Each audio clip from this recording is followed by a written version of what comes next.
1008 श्री पार्श्वनाथ भगवान की जय। हम सब पाहुर दोहा ग्रंथ का स्वाध्याय कर रहे हैं, जिसकी रचना आज से कम 1000 वर्ष पहले मुनि राम सिंह नाम के आचार्य ने की है। और पिछली बार आपसे ये कहा था कि कोई न कोई अलग अलग व्यक्ति मंगलाचरण प्रस्तुत करो। तो इस बार मुझे बहुत खुशी है कि अनीता जी ने ये प्रयास किया। अपभ्रंश भाषा में लिखे होने पर भी उन्होंने दोनों दोहे याद करके सुनाए और अर्थ बताने की भी कोशिश की। और मैंने पिछली बार एक शब्द का प्रयोग किया था कि मंगलाचरण प्रेजेंट करना है।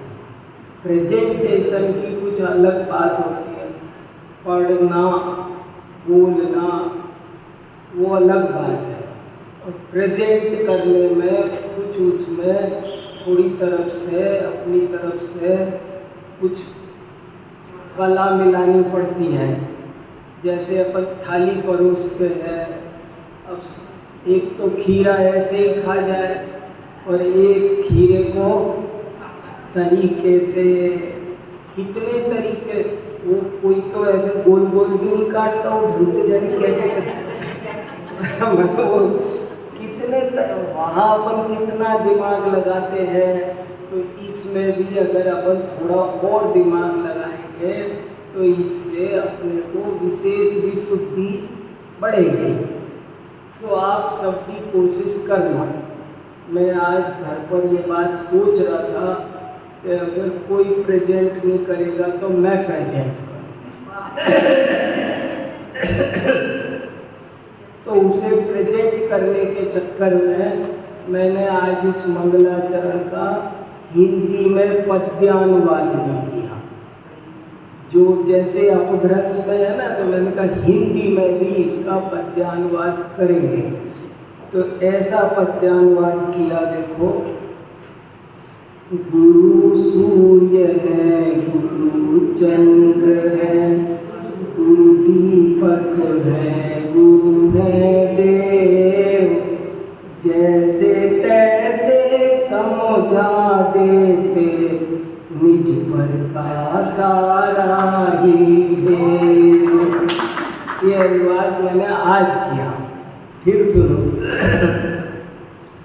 गुरु सूर्य है, गुरु चंद्र है, गुरु दीपक है, गुरु है देव, जैसे तैसे समझा देते, निज पर का सारा ही भेद।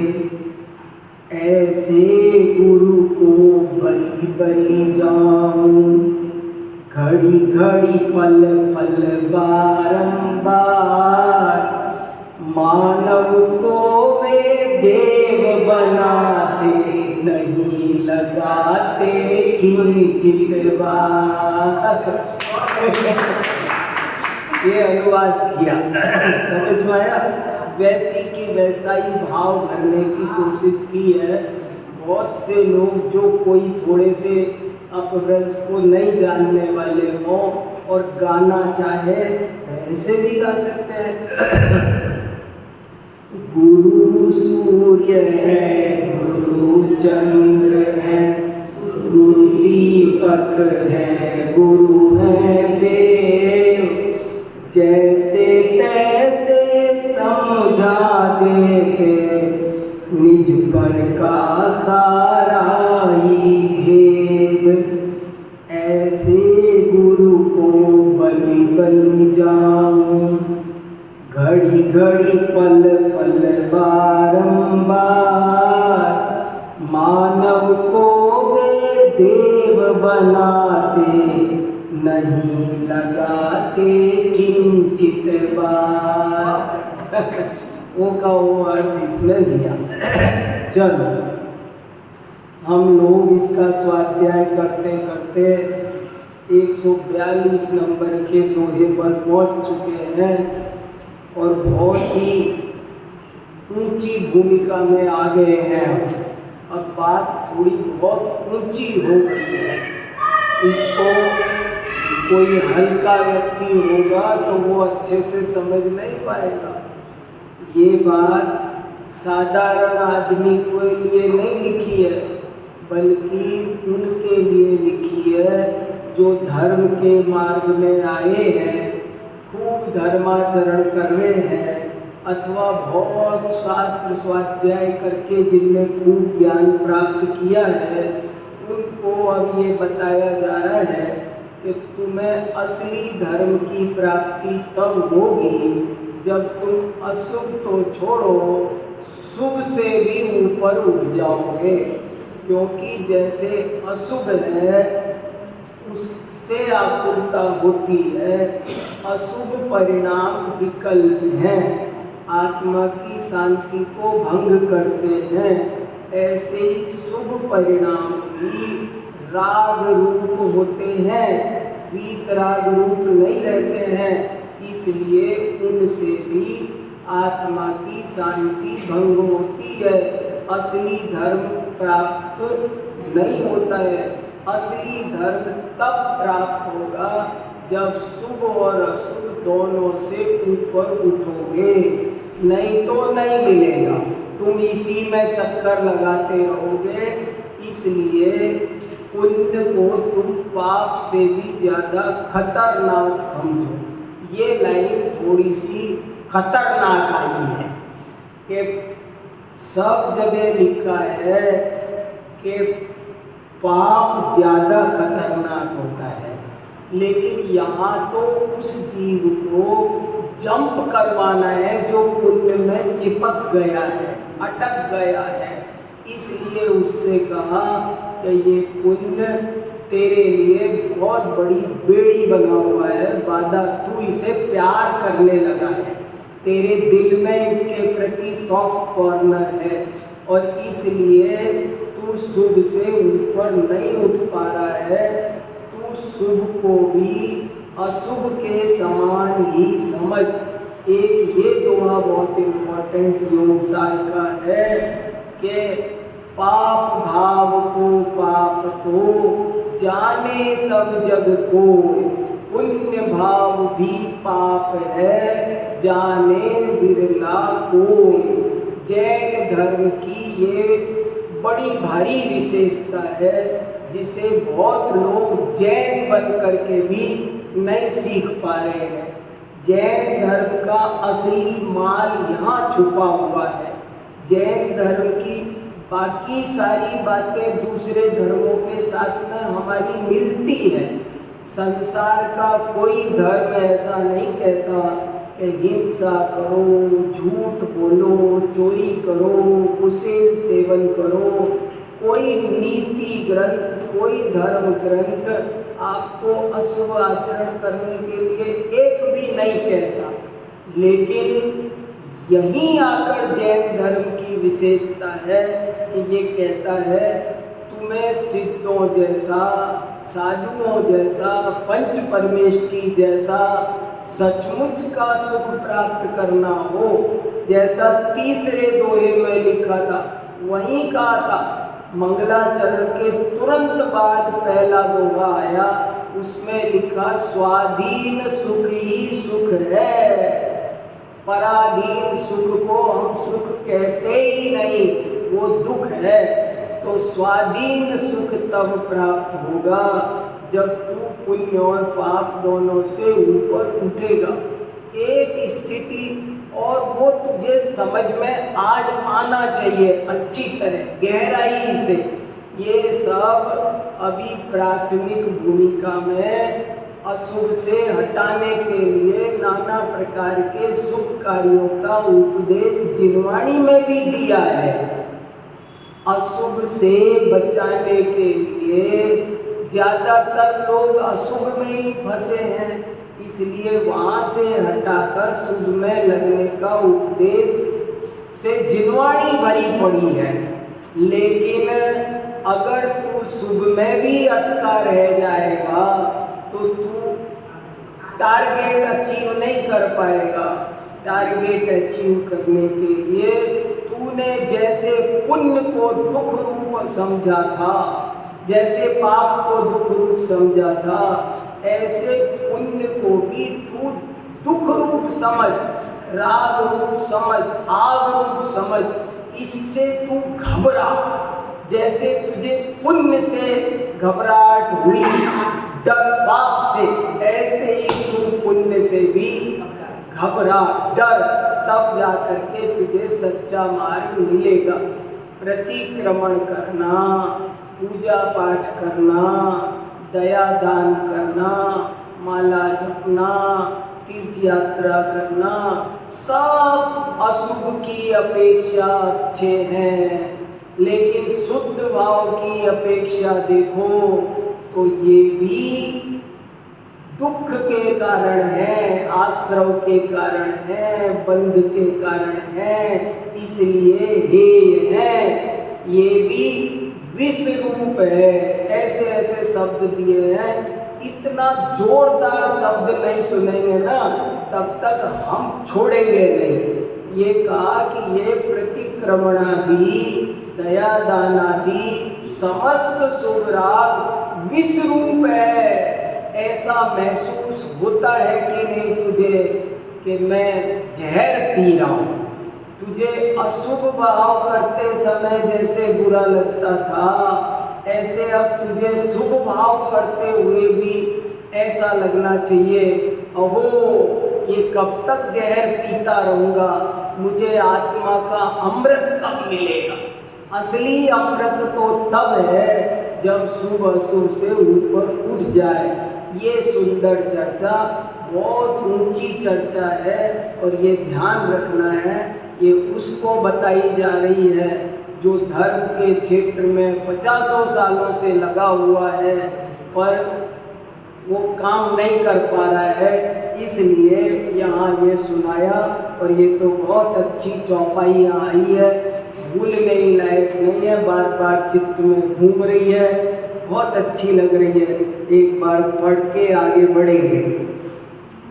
कहा सुसमाई करऊ को अंचऊ, छोप छोप बड़ी को वंचऊ, हलि सही कलऊ के सम्मानऊ, जय जय जो दैया प्राणऊ। कितना अच्छा लगा। कौन देखो ये सब बातें आत्मा के शुद्ध धर्म में कहीं ठहरती नहीं है दूर दूर तक। ये कहा कौन किसकी सेवा करे, कौन की, देखो वहाँ तो जहर कहा पर यहाँ भी कोई छोटा शब्द नहीं कहा। इन्होंने कहा सेवा, पूजा, भक्ष, अभक्ष, ग्रहण, त्याग, इनमें लगना सो अपनी आत्मा को ठगना है। वंचौ शब्द डाल दिया, इसको ठगना कह दिया है। आप अपने आप को ठगे जा रहे हो तो पाए कब कि जब तुम इन दोनों से ऊपर उठ जाओ। ऐसा लगना चाहिए अरे ये जिंदगी जहर पीने में ही बीती चली जा रही है, तब जब करेगा जी। कासु समाई करऊ को अंचऊ, छोप छोप बड़ी को वंचऊ, हलि सही कलहु केण सम्मानऊ, जय जय जो दैया पाणऊ। कौन छोटा है, कौन बड़ा है, कौन किसकी सेवा करे, कौन किसकी कृपा करे, कौन किस बड़ा हो या छोटा हो, तब ये सारी बातें बनती हैं। जहाँ कोई बड़ा नहीं है, कोई छोटा नहीं है, वहाँ पर सेवा दान किसको दिया जाए, किससे लिया जाए, कुछ भी क्रिया कब बनेगी जहाँ छोटे बड़े का कोई भाव होगा। यहाँ ऐसी जहाँ कोई दशा नहीं है वहाँ पर ये सारी बातें व्यर्थ है। जहाँ जहाँ देखो वहाँ वहाँ सब आत्मा ही आत्मा है। कौन अपना, कौन पराया, कौन इष्ट, कौन अनिष्ट, ये सब व्यवहार की बातें हैं, अभूतार्थ हैं। परमार्थ से देखा जाए तो कोई छोटा बड़ा नहीं, वहाँ परमार्थ में कुछ बचता नहीं है। जई मणि को करी विकल जई, तो वही से निरंजन की जई। जई जई जो वही कहीं नहीं कोयू, हम नविका सुविमार्जुन कोयू। कितनी बढ़िया चौपाई है। क्या कह रहे हैं? यदि तुम्हारे मन में क्रोध का भाव उत्पन्न हो, और सब लगा लेना, क्रोध, मान, माया, लोभ, हिंसा, झूठ, कोई भी विकारी परिणाम उत्पन्न हो, तो मुझे ये दूसरी लाइन बहुत गजब की लिखी लग रही है। तो अभिषेक निरंजन की जय, तो तुम अपने निरंजन आत्मा का अभिषेक करो। निरंजन शब्द का अर्थ क्या? निर प्लस अंजन। अंजन माने कालापन, कालापन माने विभाव, विकार, और निरंजन माने निर्विकार, शुद्ध, स्वच्छ। यदि तुमको क्रोध सताए तो तुम अपने निरंजन शुद्ध आत्मा का अभिषेक करने लग जाओ, तो क्या होगा कि जय जय जो तई अपाण। क्रोध किस पर आएगा? जब सभी सिद्ध समान है, जो निगोद में सोई मुझ में, सोई मोक्ष मझार। भेद कछु भी नाही, भेद बिने संसार। जब सब बराबर है तो कितनी देर बचेगा क्रोध? क्रोध का जरा सा एनालिसिस कर जाओ तो वो क्रोध खत्म हो जाता है। वो जब तक एनालिसिस, क्रोध, मान, माया, लोभ आदि सारे विकार अंधे होते हैं, काले होते हैं, और ये अंधेरे में ही जिंदा रहते हैं। चोर अंधेरे में रहता है, अगर आपने लाइट जला दी तो भाग जाएगा। ऐसे ही बोले ये क्रोध आदि यदि तुम्हारे मन में उत्पन्न हो तो तुम अपने निज निरंजन परमात्मा शुद्धात्मा का अभिषेक करो, उसमें गोते लगाओ। फिर क्या होगा कि जय जय जो वही, जहाँ जहाँ देखोगे तई नहीं कोई, वहाँ कोई कुछ भी नहीं। अब तुम कहोगी इसने ये कप तोड़ दिया, लेकिन कप तुम्हारा है नहीं। मन वहाँ सोचते ही वो कप किसका साथ लाए थे? ये टूटना नहीं था, ये शाश्वत है, अनादि निधन वस्तु है क्या? ये पर्याय है। जैसे ही थोड़ी सी देर में एनालिसिस करोगे, क्रोध टिकेगा नहीं। जय जय जो वही तई, वहाँ क्रोध का कुछ भी विषय नहीं है। और हम न विकास हुई मज्जुन को भी, न मैं किसी का हूँ न कोई मेरा है। जग में जिसको निज कहता मैं, छोड़ मुझे चल देता है। मैं आकुल व्याकुल भोलेगा, व्याकुल का फल व्याकुल। ऐसी ऐसी लाइनें हैं पूजाओं में बहुत सारी। अनुकूल कहो प्रतिकूल कहो, ये झूठी मन की वृत्ति। साफ साफ कहा भैया ना हम किसी के हैं। देखो दिक्कत क्या होती है, जब मैं समझता हूँ कि मैं बाप हूँ तो एक बीमारी पैदा हो गई, मैं बेटा हूँ। जब आप परमार्थ से किसी के बाप नहीं बेटे, मैं तो निरंजन आत्मा हूँ। निरंजन आत्मा किसका पति है, किसकी पत्नी है, किसका बाप है, किसका बेटा है, ये बहुत ऊंचा विषय चल रहा है। बहुत सावधानी से बिना छल ग्रहण किए ईमान ऊंची बात चल, उस जीव की बात चल रही है जिसको 50 साल धर्म के मार्ग में लगे हुए हो गए। ये उसे समझाया जा रहा है, उसके जीवन में शुद्ध धर्म प्रकट हो जाए। इस पवित्र भावना से आचार्य देव समझा रहे हैं।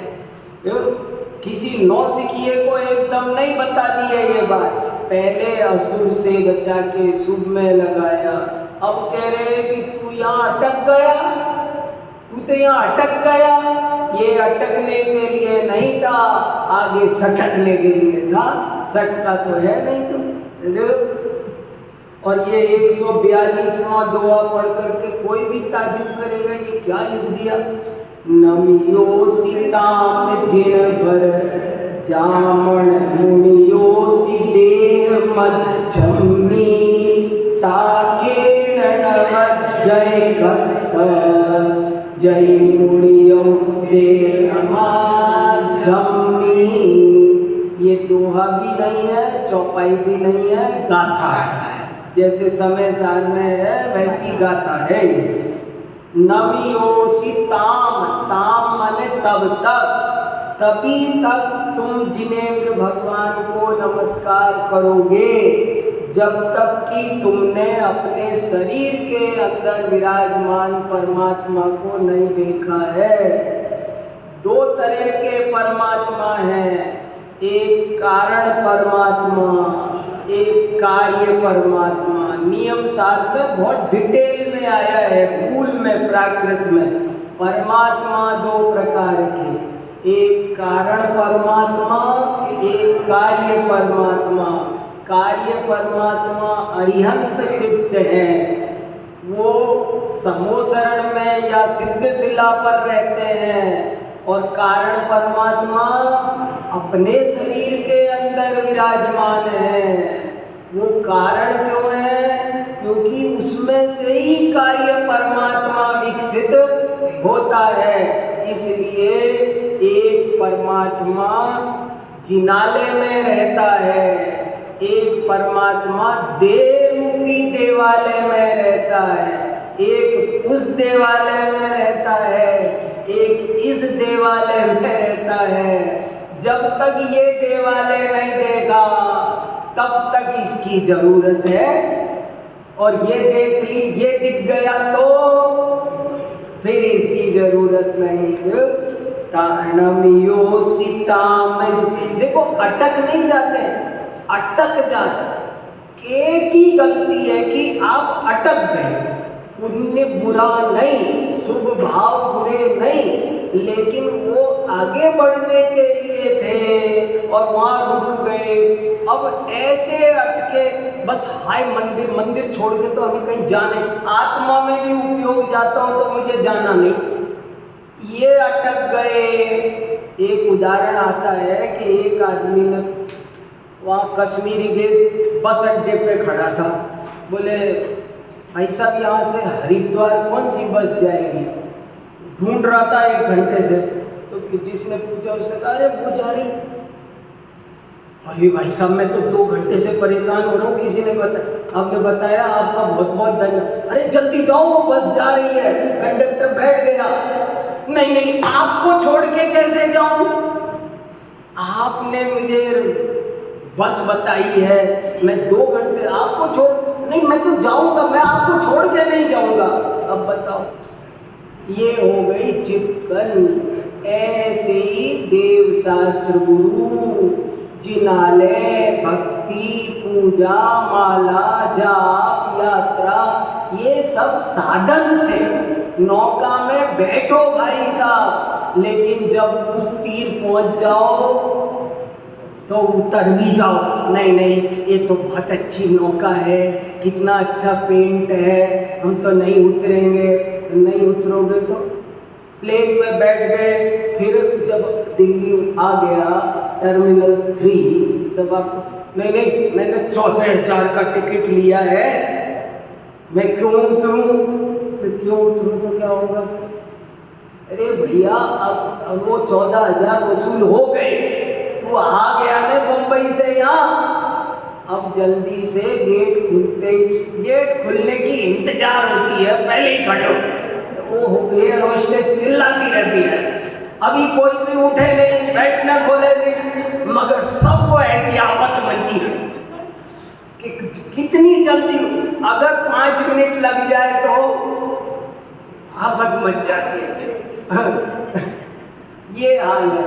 जब वहाँ सब जगह सब साधनों के साथ हमारा ये व्यवहार है, तो शुभ भाव भी हमारे साथ में इसी तरह हमको मोक्ष मार्ग में लगाने के लिए बताए गए थे। हम इनको प्यार करने लग गए, इनको समाज इन्हीं से चिपक गए ना। इनको कैसे छोड़े? हाँ, इतने बढ़िया पारसनाथ भगवान, इनको कैसे छोड़े? तो फिर कब जाओगे? फिर अपना काम कब करोगे? ये यहाँ का नमियो सीताम जिणवर जामन मुनियो सी देह मच्छम्मी। देखो साफ साफ लिखा है कि नहीं, मैं अपनी तरफ से कुछ नहीं सुना रहा। 1000-1200 साल पहले, मुझे लगता है 1300 साल पहले लिखा गया है। 7वीं शताब्दी मेरा कैलकुलेशन है। मैं इसलिए ज़्यादा बोलता नहीं कि मेरे पास और पक्के प्रमाण से, मैं इतिहासकार नहीं, सिद्ध कहाँ से करूँगा, कोई बहस करे। इसलिए मैं कहता हूँ कम से कम 1000 साल पुराना है, क्योंकि तब से तो इसके श्लोक दोहे उद्धृत मिल रहे हैं। 1000 साल तो मैं सिद्ध कर सकता हूँ, लड़ सकता हूँ, लेकिन उससे पहले का मुझे 200-300 साल पुराना लिखता है। नमियो सीताम जिणवर जामन मुनियो सी देह मच्छम्मी ताके रणवज्जय खस जय मुनियो देह मच्छम्मी।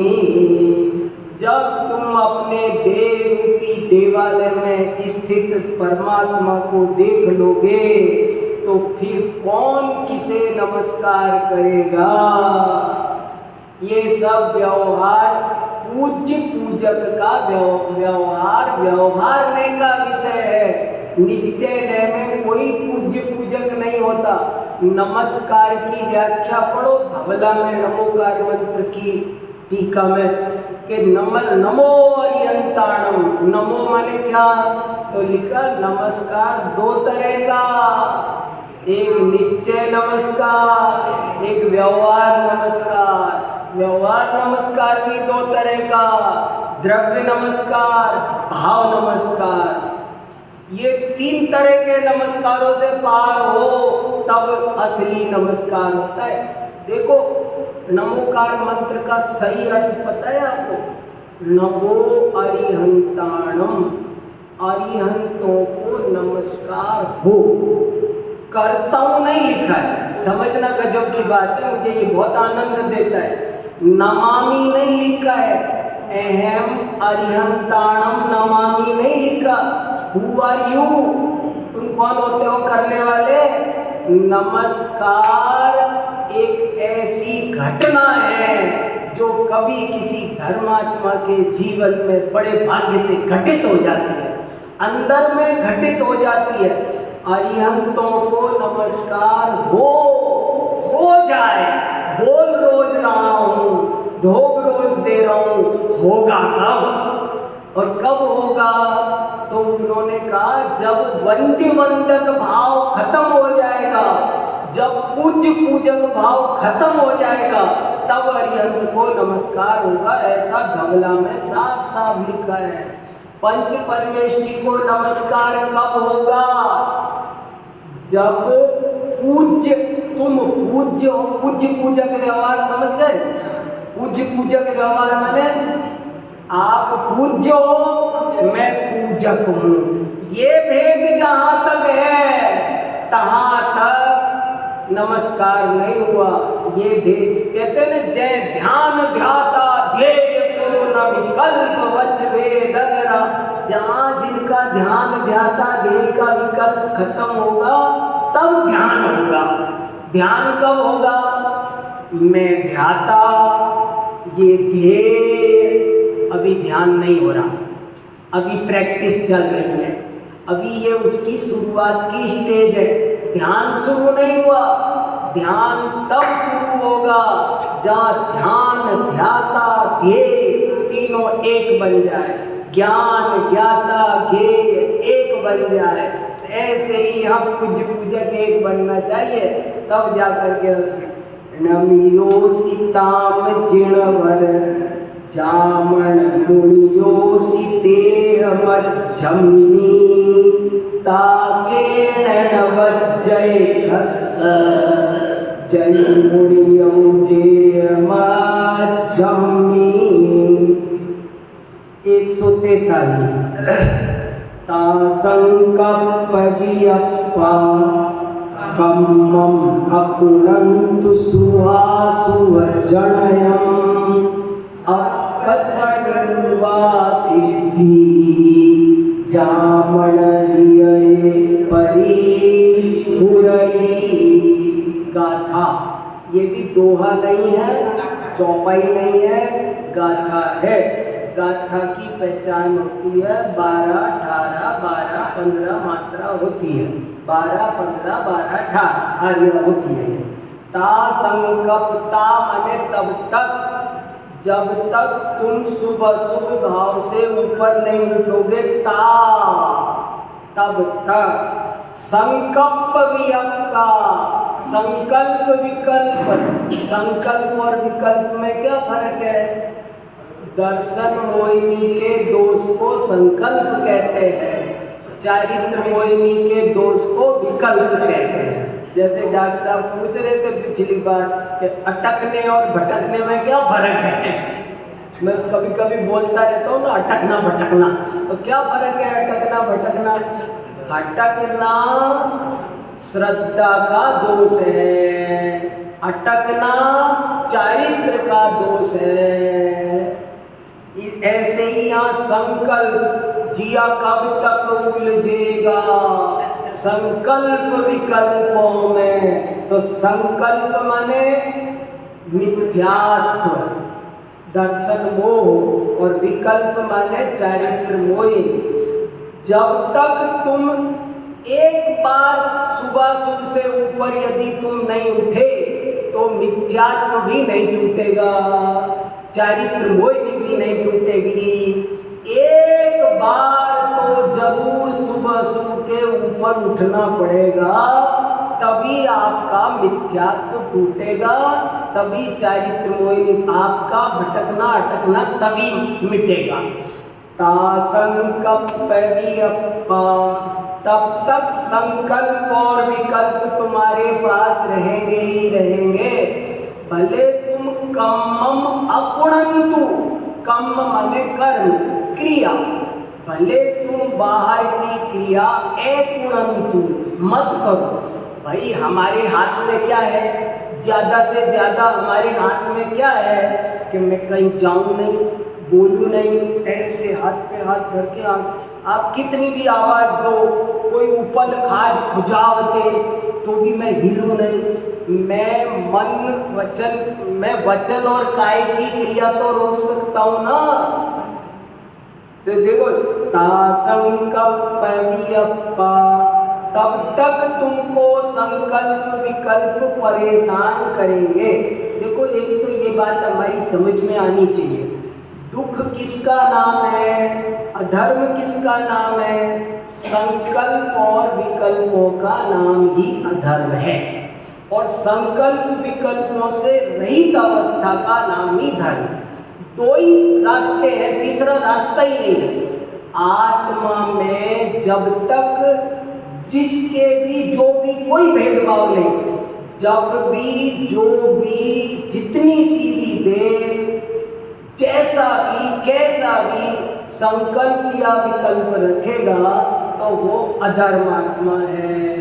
और जब संकल्प विकल्पों से पार होगा, उतनी सी देर एक मुनि महाराज भी असली धर्म रूप अवस्था में कब है? जब वे संकल्प विकल्पों से ऊपर उठते हैं। संकल्प, वो देखो कितना बढ़िया लिखा, आपके हाथ में शुभ अशुभ कर्म है और आप उनको रोक सकते हो। अशुभ कर्म माने दुकान, रोटी बनाना, ये अशुभ कर्म है, आप इनको छोड़ दोगे। फिर पूजा पाठ, जाप, यात्रा, दान, ये शुभ कर्म। आप शुभ कर्म रोक दोगे, अशुभ कर्म रोक दोगे, लेकिन जब तक तुम जो ऊपर बात बताई गई है वो नहीं करोगे तो ये संकल्प विकल्प अंदर में चलते ही रहेंगे। उससे रहित शीतल शांत निर्विकार दशा निरंजन संकल्प विकल्प अंजन है और उनसे रहित दशा निरंजन है। ता संकल्प वियप्पा कम्मम अकुणन्तु सुवासुय जणयम् अपसरूपा सिद्धि जामणयये परीफुरई। जब तक तुम सारे संकल्प विकल्पों को नहीं छोड़ोगे, भले तुम शुभाशुभ कर्मों को छोड़कर बैठ गए हो, पर जब तक संकल्प विकल्प को भी नहीं छोड़ोगे तब तक अपस्वरूपा सिद्धि, तब तक तुमको आत्मस्वरूप की सिद्धि। सिद्धि किम नाम सिद्धि? सिद्धि माने प्राप्ति।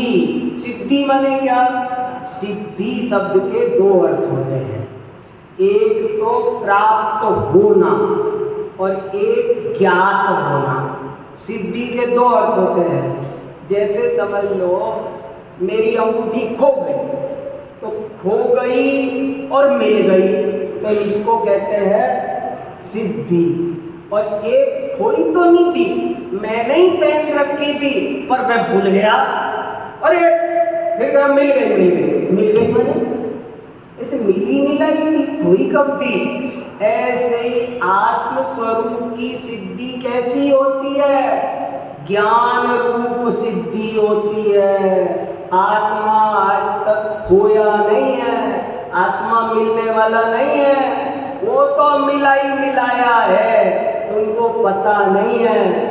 जरा तुम संकल्प विकल्पों से ऊपर उठ के देखो, शुभाशुभ कर्मों से ऊपर उठ के देखो, तुम्हें वो आत्मस्वरूप बिल्कुल सूर्य के समान प्रकट।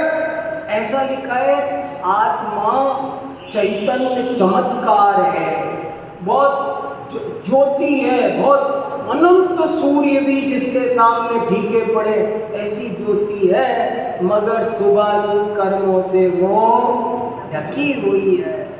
संकल्प विकल्पों से जैसे इतना बड़ा सूर्य भी बादलों से ढक जाता है, ऐसे ही हमारा आत्मा सूर्य के समान गुरु दिनकर वैसा होते हुए भी इन संकल्प विकल्पों से और शुभाशुभ कर्मों से ढका हुआ।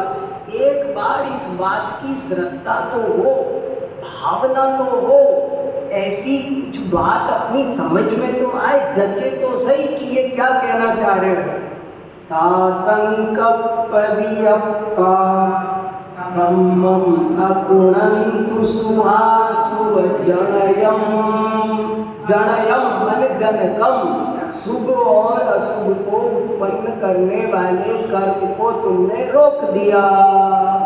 लेकिन अपसरूपा सिद्धि, लेकिन जाम माने जब तक, जाम माने जब तक, ताम माने तब तक, जब तक आत्मस्वरूप की सिद्धि ही हृदय में, ये हृदय में, मन में, चित्त में, उपयोग में, जब तक तुम्हारे उपयोग में आत्मा नहीं आएगा तब तक तुम भले ऊपर से शुभाशुभ कर्म छोड़ दो, लेकिन ये संकल्प विकल्प तुम्हारा पीछा नहीं छोड़ेंगे और तुमको आत्मा की प्राप्ति कभी नहीं होगी। आत्मा की प्राप्ति तभी होगी जब तुम शुभ अशुभ दोनों से ऊपर उठोगे और कोई इलाज ही नहीं है। क्या बढ़िया बात लिखी। ता संकल्प वियप्पा कम्मम अकुणन्तु सुवासुव जणयम् अपसरूपा सिद्धि जामणयये परीफुरई। अब देखो 144वां और ध्यान से सुनो। अपने सबके मन में जो बात चल रही है ना, वो उनको पता चल गई है। सो वो लिख रहे हैं। भाई साहब राजेंद्र जी ने पढ़ लिया है, इसलिए उनको हंसी आ गई है, पढ़ लिया है पहले ही। देखो बहुत अच्छा है। क्या ये जो शुभाशुभ भाव से रहित होने की बात तुम करोगे ना दुनिया में, तो क्या होगा? नहीं, असली धर्म की बात है। और मैं सच कह रहा हूं, ये बात नहीं की ना तो समझ लेना आपने जैन धर्म की बात ही नहीं की, आप और धर्मों तक रुक गए। आपने एक वाक्य सुना है, जहाँ सारे धर्मों की अहिंसा समाप्त हो जाती है, जैन धर्म की अहिंसा वहां से शुरू होती है। इसका मीनिंग समझे आप? पहले मेरी समझ में नहीं आता था, लेकिन अब मुझे इसमें इतना आनंद आता है। जैन धर्म की अहिंसा की मेरा टॉपिक चल रहा है, नहीं तो डॉक्टर साहब से मेरी इतनी चर्चा आजकल, जीव दया करो, मेरे मन में इतनी बातें हैं, मैं जरा प्रकरण से भटकना नहीं चाह रहा, नहीं तो वो करूँगा कभी एक दिन, कभी अहिंसा पर बात करूँगा तरीके से। क्या गजब की बात है। क्या होगा अगर आपने असली जैन धर्म की बात की, समझने की कोशिश की, समझाने की कोशिश की, आपने पुण्य पाप से पार उठने की बात की, जब तक तुम शुभाशुभ से पार नहीं होगे तब तक आत्मस्वरूप की सिद्धि नहीं होगी, नहीं होगी, नहीं होगी। ऐसा डंके की चोट लिखा है पिछली 5-6 दोहों में। अब क्या कह रहे हैं कि जब तुम ऐसे करोगे तो पता है क्या होगा? देखो, गहिलौ जनु भणई, गहिलौ मम करी खो, सिद्ध महापुर पैसरऊ, उपाड़े बिनु। गजब का दोहा है ये, दोहा है। अब दोहा आ गया वापस, अब ये चौपाई नहीं है, गाथा नहीं है, अब ये दोहा ही है। 13-11 नियम है मात्रा का। गहिलौ जड़ भरई, गहिलौ गहला, पागल, पागल है ये तो, पागल है। जड़ भरई, जड़ माने जनता, जन समुदाय, पब्लिक। जन माने यहाँ एक आदमी नहीं, तुमको सारी दुनिया, जब तुम शुभाशुभ से पार होने की बात करोगे ना, जब तुम बोलोगे ना पाप पुण्य दोनों हे है, जब तुम ऐसे बोलोगे ना पाप पुण्य हे है, तो तुम्हारे साथी भी, पंडित भी, बहुत सारे और लोग भी तुमको कहेंगे पागल हो गए, देखो क्या सुना रहा है, देखो तो सही क्या सुना रहा है। गहिलौ जड़ भणई, ये दुनिया तुमको कह गया पागल हो गए हो, पगला गया। ये कह रहा है प्रतिक्रमण विषकुंभ है, जहर पी रहे हो, ये राग को आग कह रहा है, ये पूजा पाठ दया दान सबको हे कह रहा है, ये आश्रम कह रहा है, बंद का कारण कह रहा है, पागल हो गया ये पूजा पाठ सबको हे कहता है, ये पागल हो गया। तो बोले तुमको दुनिया पागल पागल पागल, जहाँ निकलोगे वहां तुमको तुम्हारा अभिनंदन करेगी कि तुम पागल हो। ये ऐसा गहिलौ जड़ भणई, गहिलौ मम करी खो, खो माने क्षोभ, खो माने क्षोभ, मम कर। लेकिन सुनो, तू जरा सा भी उस बात का क्षोभ मत करना। जब तू पुण्य पाप को हे सोचेगा, कहेगा, पुण्य पाप से ऊपर उठने की कोशिश करेगा, तू निष्कर्म बनने की कोशिश करेगा, जब तू पूज्य पूजक भाव से ऊपर नमो अरिहंताणम, मुझे इसका ये अर्थ बहुत वैज्ञानिक धवला में लिखा, नमो अरिहंताणम, अरिहंतों को नमस्कार हो, सिद्धों को नमस्कार हो, आचार्यों को नमस्कार हो, उपाध्यायों को नमस्कार हो, लोक के सर्व साधुओं को नमस्कार हो। हो मने हो जाए, ये होने की चीज है। तुम्हारे हमारे हाथ में जब पूजक भाव उप से ऊपर उठ जाओगे, उस घड़ी असली नमस्कार होगा, उस घड़ी असली धर्म प्रकट। मंदिर में बैठने के लिए जैसे अपन कहते हैं ना, संत साधु बन के बिचरूं, वह घड़ी कब आएगी। ऐसे ही मंदिर तो रोज आते हैं, मगर वो घड़ी कब आएगी जब अरिहंतों को नमस्कार होगा। सिद्धो हो ही तो नहीं रहा है, 108 बार पढ़ रहे हैं, 10 माला कर रहे हैं, पर वो जो होना चाहिए वो नहीं हो रहा है। अरे क्या दोहा लिखा, मैं तो इसको पढ़ करके बहुत वो हुआ, मैंने कहा ताजुब हुआ कि ये जो दुनिया आप सोचती है वो तब भी सोचती होगी। गई लऊ जन भणई, गई लऊ मम करी खो, सिद्ध महापुर पैसरऊ, उपाड़े विणु मोर। ये दुनिया तुमको पागल है ऐसा कहेगी, लेकिन तू इसके पागल को सुन करके अपने मन में जरा सा भी क्षोभ मत करना, तू चिंता मत करना, तू उन पर ध्यान मत देना। अगर तू ध्यान नहीं देगा, क्षोभ नहीं करेगा, अपने को संभाल लेगा इस मौके पर, या तो तू भटक जाएगा, अरे दुनिया पागल कह रही है, तो फिर तू भी शुरू कर देगा कि नहीं वो तो अच्छा होता है, फिर तू भी फंस जाएगा। और अगर तू नहीं फंसा, तू अपनी बात पे टिका रहा, मन में क्षोभ मत करना, चिंता मत करना, तो महाराज क्या होगा, सिद्ध महापुर परिसरई, तो समझ लेना तू सिद्ध महापुर में प्रवेश कर लेगा, वहां का गेट खुल जाएगा। उपाड़े विणु मोह, इस मोह को उपाड़ के फेंक देगा। यहाँ चूक हो जाती है। मैं 8वीं 9वीं क्लास में पढ़ता था, तो एक दफे परीक्षा में प्रेयर में हमारे प्रिंसिपल साहब ने एक सेंटेंस बोला और वो मुझे कई दफे याद आता रहा।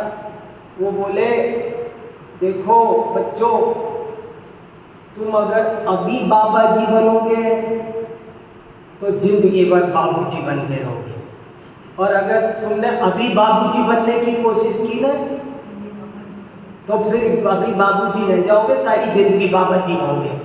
पढ़ाई पे ध्यान दो, ज्यादा सजने संवरने उन पर ध्यान मत दो, पढ़ाई पर ध्यान दो। तुम अभी बाबा जी बनोगे, अभी थोड़े तुमको कोई कहेगा ये पढ़ाकू है, किताबी कीड़ा है, ऐसे होता है। आपने भी देखा होगा ना, जो न्याय नीति के जो सही रास्ते पे चलता होगा ना, उसकी हंसी उड़ाने वाले मिलेंगे। ओ भैया ये तो कुछ खाते ही नहीं है, वो ये तो आप शुद्ध खाते हो, फिर भी आपकी जो सही रास्ते पर चलता है, झूठ जो बेईमानी करता है ना, उसको दुनिया कुछ नहीं कह रही, और जो नहीं करता है ना, उसको लोग कह रहे हैं, उसको पागल कह रहे हैं। बताओ, लेकिन यदि वो इस पागलपन को अगर सुन गया, बड़े लोग कह गए हाथी चलेगा कुत्ते भौंकेंगे, अगर तू इनकी उपेक्षा कर देगा तो जीत जाएगा, और अगर इन पर ध्यान देगा, ऐसे कहते ओहो आए बड़े पढ़ाकू राम, चल सिनेमा चलता नहीं है क्या, तो तू रोज उनके साथ सिनेमा ही जाते रहना, पार्टी नहीं करेगा। आज फला पार्टी है, आज फला डे है, आज तमा डे, रोज ही डे है, 365 दिन साल में होते, डे जाने कितने हो गए, रोज ही पार्टी कर लो फिर तो क्या रखा है। तो क्या दोहा लिखा, मुझे तो इस दोहे ने बहुत समाधान कर दिया। गई लऊ जड़ भणई, गई लऊ मम करी खो, सिद्ध महा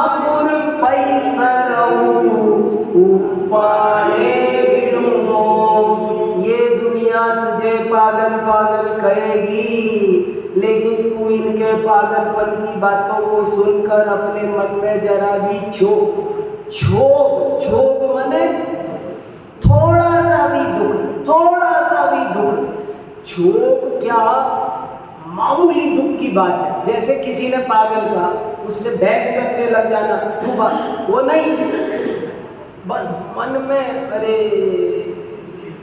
इसका नाम क्षोभ है, वो क्षोभ भी मत कर। तू उस बात को समझ गया ना, बस अब तू चिंता मत कर।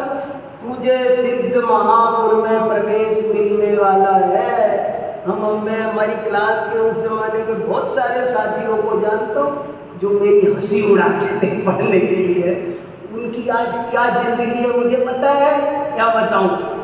और हम शांति से हम कैसे भी रह लेते थे, हमको पता ही नहीं हमने कैसी चप्पल पहनी है, कैसा कपड़े पहना है, कैसा बजा, हमने कभी रंग कलर चॉइस में कभी हमारा ध्यान, कैसे बाल, इसके बाल कैसे कटे हैं, कैसे कटे दीजिए, हमको पड़े। तो जरा सी बात पर जो हमारी हंसी उड़ाते थे, आज वो कहीं के नहीं है। उनकी लाइफ ही बेकार हो गई, स्वस्थ भी नहीं, सुखी भी नहीं, मेंटेलिटी भी ठीक नहीं। और हमको वो मास्टर साहब समझा गए कि तुम है ना सावधान रहना, लोग तुमको मूर्ख भी कहे ना तो तुम घबराना नहीं, तुम अपने काम में लगे रहोगे तो जीत जाओगे। पर ऐसे है, अब आप लोगों को कुछ कहना हो तो कहो। कितने अच्छे दोहे हैं देखो। हाँ जी भाई साहब बताओ। हमारे मुनिराज यहाँ करके मौन हो जाते हैं। हाँ, और मौन होकर आते हैं। जैसे ये परिस्थिति आती है, वाह, मुनिराज मौन हो जाते हैं, उसके बाद वो नहीं बोलते। वाह, जैसे सातवां गुलिस्तान आया और मुनिराज हो गए मौन, उसके बाद नहीं बोलते, पक्की बात। और वो फिर जाकर के वही बोलते हैं जब उनको पूरा केवलियान हो जाता है, तब उनका मौन। तीर्थंकरों का तो नियम है, और साधु फिर भी थोड़े कभी बोल ले, लेकिन तीर्थंकर का तो नियम है, जिस दिन दीक्षा हो जाती है उस सभी तीर्थंकर दीक्षा लेते ही मौन व्रत ले लेते हैं। बस फिर तो दिव्य ध्वनि खिलेगी, वो बोलने का। किससे विवाद करना, किससे बोलो, ये बात कुछ विशेष है। इसलिए बोले शांति से अपना काम करो, किसी से लड़ने झगड़ने की जरूरत नहीं है, चुपचाप हमें अपना काम करना है। सर अज्ञानी होना अच्छा है, ज्ञानी में तो संकल्प विकल्प कोई नहीं। देखो दो तरह की बात है। अज्ञानी माने ये कुर्सी टेबल भी अज्ञानी है, पर अब वो तो हम हो नहीं सकते।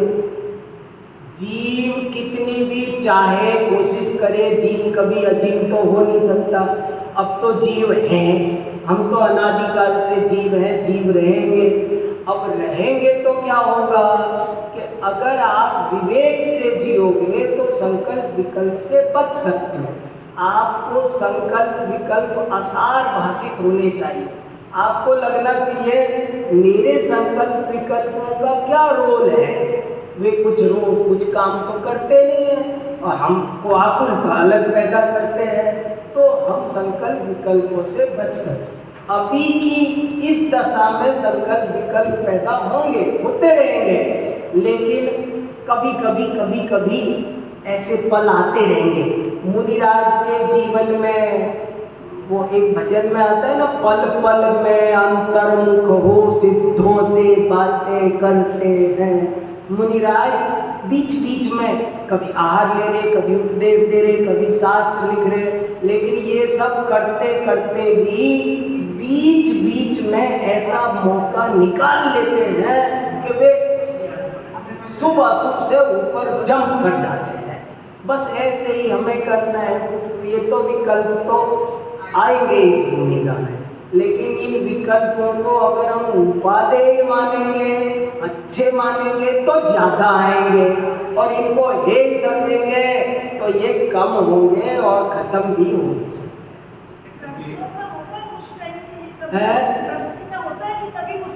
हाँ, देखो ये कहा न, तब तक आत्म सिद्धि। देखो चौथा गुण स्थान किस दशा में होता है? चतुर्थ गुण स्थान बिना आत्म दर्शन के होता नहीं है। लिखा ना, तब तक नहीं होगा। संकल्प भी मिथ्यात्व और चरित्र मोहिनी तब तक टूटेगा ही नहीं। एक बार तो चाहिए, बहुत कम होता है, कभी होता है, मुनिराजों को ही बहुत होता है। सागर जी से यही प्रश्न किया था, प्रश्न हुआ था अभी शंकर समाधान में कि महाराज जी आपके पास श्रावकों की लाइन लगी रहती है, एक जा रहा एक आ रहा एक जा रहा एक आ रहा, श्रावकों की लाइन लगी रहती है, तो आप अपने आप में कैसे चले जाते हैं? हाँ, आप अपना ध्यान कैसे लगाते हैं? 1 मिनट आपको कैसे मिल रही है, एक जा रहा है एक आ रहा है, एक जा रहा है एक आ रहा है। तब महाराज जी ने यही जवाब दिया था कि जब से जब ये श्रावकों का काम खत्म हो जाता है तो मैं अपना दरवाजा बंद कर देता हूँ, अपने में चले गए और अपने में चले गए। कछुए को अपने आप में समेटने में कितनी देर लगी? हाँ। लेकिन जब वो कहते हैं जैसे ही मैं अपना दरवाजा खोलता हूँ फिर वही आया, फिर वही आया। तो वो उनको उतनी साधना उतनी प्रैक्टिस है, वो कहते हैं मैं इसके बाद बाहर छोड़ जाता हूँ, अंदर नहीं ले जाता कि कौन आ रहा है कौन जा रहा है कौन। जैसे मंदिर में निश्चय बोल के घुसते हैं ना, वो कहते हैं उसके बाद जैसे मैं अपना दरवाजा खोलता हूँ फिर वही आ जाता हूँ, मुझे कोई फर्क नहीं पड़ता। बहुत अच्छा। और सब लोग सब विचार करो, समझो। देखो बड़े भाग्य से बड़ा अच्छा ग्रंथ लगा है, ये बात अपनी समझ में आनी चाहिए। चलो जिनवानी हाँ जी, क्या 1 मिनट डॉक्टर साहब नाम है, हाँ एक नाम आता है महामोनी महाध्यानी। हाँ बराबर। तो वो केवल ज्ञान के बाद महामोनी को कहा, क्योंकि वो बोलते नहीं है इच्छा पूर्वक, वो तो ओंकार ध्वनि गिरती है, होठ भी नहीं हिलते। बोलना तब कहलाए। बहुत अच्छा प्रश्न है, समझ में आया? आदिनाथ तीर्थंकरों को महामौनी क्यों कहा जबकि दिव्य ध्वनि गिर रही है? इसलिए कहा कि वे हमारी आपकी तरह बोलते नहीं हैं, इच्छा पूर्वक भी नहीं बोलते, वैसे भी उनकी तो ओम ऐसी ध्वनि, ओठ भी नहीं हिलते। वो तो गणधर उसमें से द्वादशांग निकाल लेते हैं, पर बाकी कोई उन्होंने ऐसी अक्षरात्मक भाषा नहीं होती है, अनक्षरी दिव्य ध्वनि होती है।